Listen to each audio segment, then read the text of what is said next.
Kapin 2,000 ka magbanay ang apektado sa pagbaha sa Claver, Surigao del Norte.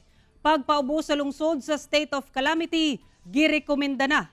Samtang gibasab ang uban pang lungsod sa Surigao del Norte ug Surigao del Sur, sukad pa ni atong bisperas sa Pasko. Ani ang report ni Argil Relator. Tungod sa sagunsong ulan, gilayong gipabakwit ang mga residente nga namuyo sa coastal barangays padulong sa evacuation center sa matag barangay sa lungsod sa Claver, Surigao del Norte, sukad pa ni adtong bispera sa Pasko.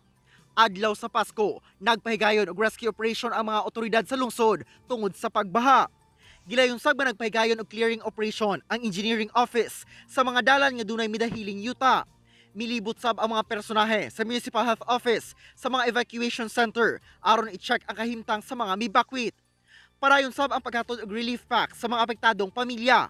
As of December 26, miabot na sa 2,359 ang ihap sa displaced families gikan sa 14 ka mga barangay. Lunes sa gabii, gipulong ni Claver Mayor Georgia Gyukyangki ang MDRMC ug mga kapitan labot sa nasinating kalamidad. Nagpagula na og resolusyon ang MDRMC nga irekomenda ang pagpailawom sa Claver sa state of calamity. Sa lungsod sa Gigakit, nagpaygayon sab ang kapulisan, kasundaluhan og LGU og rescue operation sa mga apektado sa pagbaha. Gisuong sa rescuers ang hangtod tuhod nga baha aron mahatod ang mga na-stranded padulong sa evacuation center.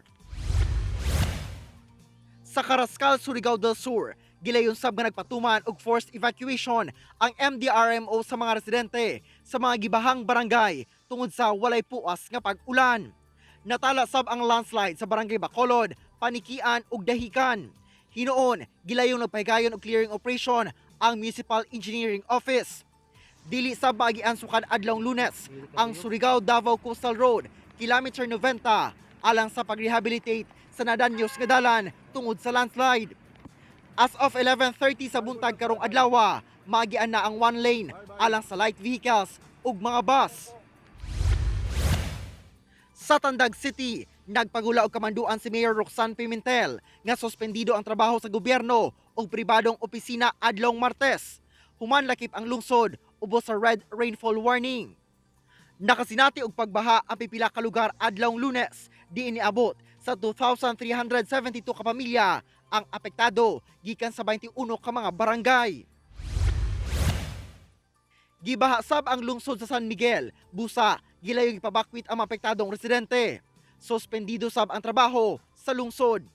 Ako si Argil Relator para sa One Mindanao.